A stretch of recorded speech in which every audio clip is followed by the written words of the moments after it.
everyone, this is Sagar Shah and a very warm welcome to you in this video.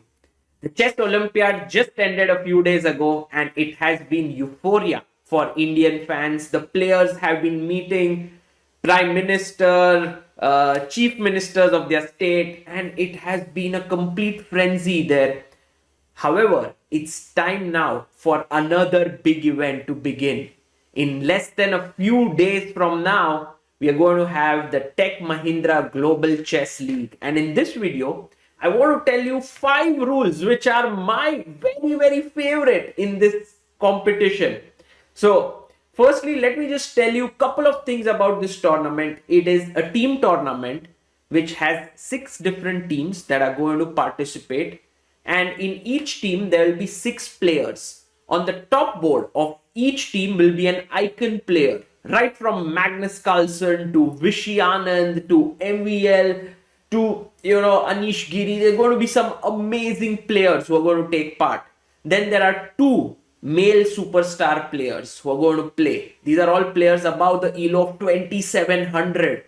And then there are 2 female superstars who are going to take part there on boards number 4 and 5. These are all about 2400 elo, very strong players on those boards.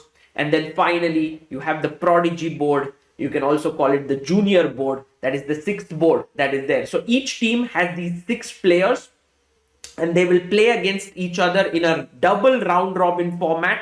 So there will be 10 rounds. And then finally, the 2 teams who will end up at the top of the table will play in a finals, which will be very exciting. And finally, the winner will be crowned. The Triveni Continental Kings are the defending champions, and we will see who comes out on top this year.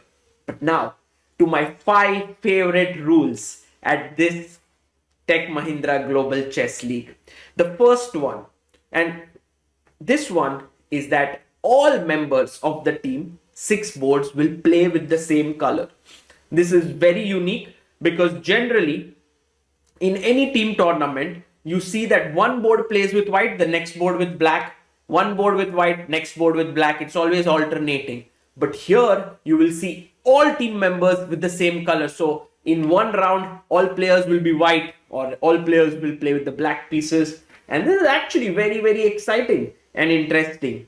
We go to the next one, the second one, and this is going to be insanely crazy. The time control of this tournament is 20 minutes per game. Yes, just 20 minutes per game. No increment, no second time control. It's going to be crazy. There are going to be such amazing games that will be played, but under time pressure, pieces will fly and there will be so much excitement on the board. There's no increment. Whew. I'm already kind of nervous what time pressure will bring. Going to the next rule, and this is a very interesting one because I haven't seen this again happen anywhere. There will be a staggered start for each of the games that will happen. So let's say a round is starting at 3 p.m.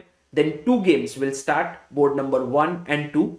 And then after 2 minutes, the next 2 boards will start, 3 and 4. And after another 2 minutes, boards 5 and 6 will begin.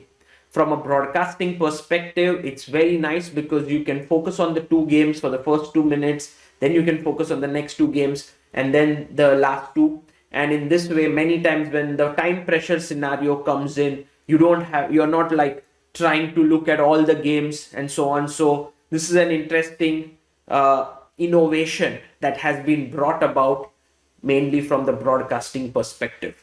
The match points are going to be the main tiebreakers in this event, and they are calculated as 3 points for a win, 1 point for a draw, and 0 point for a loss. This is different from, let's say, an Olympiad where you have 2 points for a match win, but here you get 3. So there is more merit in winning here.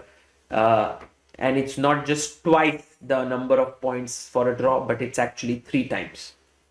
And finally, this is the rule that was there last year, and I believe it was very interesting and successful. It is on how are the game points calculated. Now, game points are basically the sum total of the results on all 6 boards. Now, whenever a player wins, they get a certain number of points. But here, the difference is that the white player, if he wins, gets 3 points, while a black player, if he or she wins, gets 4 points. That's truly unique. And then if you have a draw, then there is 1 point, and if you lose, you get 0. In this way, imagine that all 6 players are playing with the black pieces. They have a slight disadvantage, right? Because you are all starting with black. But if you manage to win, you get 4 points, and that is massive. And that's the reason why there will be many matches where these game points need to be keenly calculated so that we know which team won. And when a team wins, we already know the match points that you are going to get. So this Global Chess League is not only about innovation in terms of format. Because of the 6 teams, there are owners, there are coaches, and so on. There are franchisees and that way, but there are also innovations in the rules and regulations. And I think this is something that is truly unique and which is going to keep everyone hooked on to their seats. What do you think about these rules, these new rules that have been created? Do let me know in the comment section below. For now, this is Sagar Shah signing off. Bye bye.